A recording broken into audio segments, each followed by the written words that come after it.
Біздің келесі тақырыбымыз тұтас педагогикалық процесс. Тұтас педагогикалық процесстің құрамдас бөліктері бүгінгі қаралатын мәселе, олардың арасындағы диалектикалық байланыс, тұтас педагогикалық процесстің құрылымдық компоненттері, тұтас педагогикалық процесстің қозғаушы күштері, тұтас педагогикалық үрдістің пәні және мұғалім қызметінің нысанасы ретінде. Педагогикалық үрдісте іс-әрекет түрлерін кешенді қолдану. Іс-әрекеттің жетекші түрлері еңбек, қарым-қатынас, таным, ойын, шығармашылық және сөйлеу мәдениеті. Тұтас педагогикалық үрдіс заңдылықтары және принциптері. Педагогикалық заңдар: әлеуметтік, экономикалық мақсаттылық, екіжақтылық, оқытушы, іс-әрекетті ұйымдастыру, әлеуметтікке және ұжымдық дамыту, экономикалық оқытушы мұғалім, яғни жас ерекшеліктен ескереді, мақсаттылық, іс-әрекетті ұйымдастыру, жекелей дербестікке пікір алмасу. 19 ғасырдың ортасында педагогтардың, ғалымдардың еңбектерінде оқыту мен тәрбие бірлестігі туралы пікірлер пайда бола бастады. Тұтасшылығының компоненттері: тәрбие процесі, оқыту процесі, даму процесі, яғни принциптердің бірлестігі, практикамен байланыстылығы, білімнің, іскерліктің, дағдының бірлік жүйесі. Тұтас педагогикалық процесс: жоғары оқу орындары мен мектептен тыс мекемелер жүйесінде білім және тәрбие мақсатын жүзеге асыру процесі.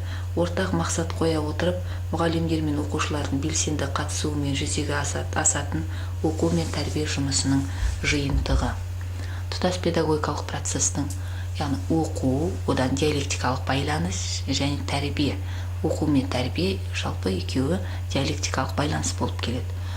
Оқу ерекшеліктері: яғни оқытудың міндеті жүйелі білім беру, іскерлікті, дағдыны дамыту, және оқытудың мазмұнында теориялық заңдылық түсініктердің басым болуы, қатаң оқу жоспар, бағдарлама бойынша өтіледі, арнайы ұйымдастырылған топпен өтіледі. Мұғалімде оқушы да бір іс-әрекетпен шұғылданады. Нәтижесін айқындау жеңіл, жоспарлау оқытушыға жүктеледі.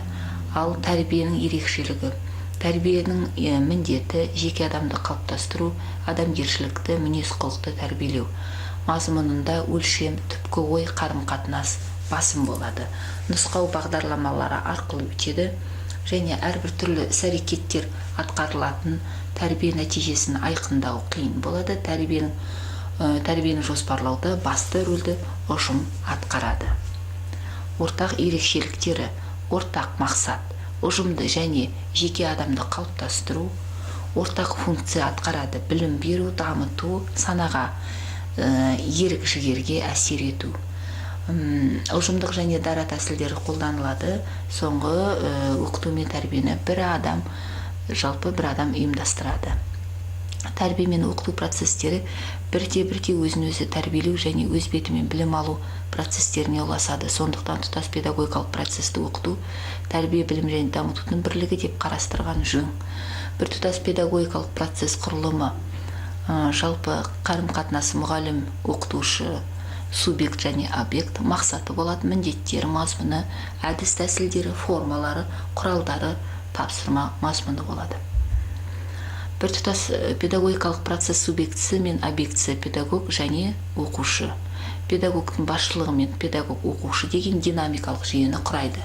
Педагог бір тұтас педагогикалық процесс ретінде үздіксіз білім беру, өзін-өзі тәрбиелеу, балалармен қарым-қатынас жасау барысында білімі мен тәрбиесін жетілдіреді. Педагогикалық процестің мазмұны: бір тұтас педагогикалық процесс мазмұны қандай болмасын, бір мақсатқа сай, мұқият ойластырылып, мақсатқа саналы қозғалыс туындатады.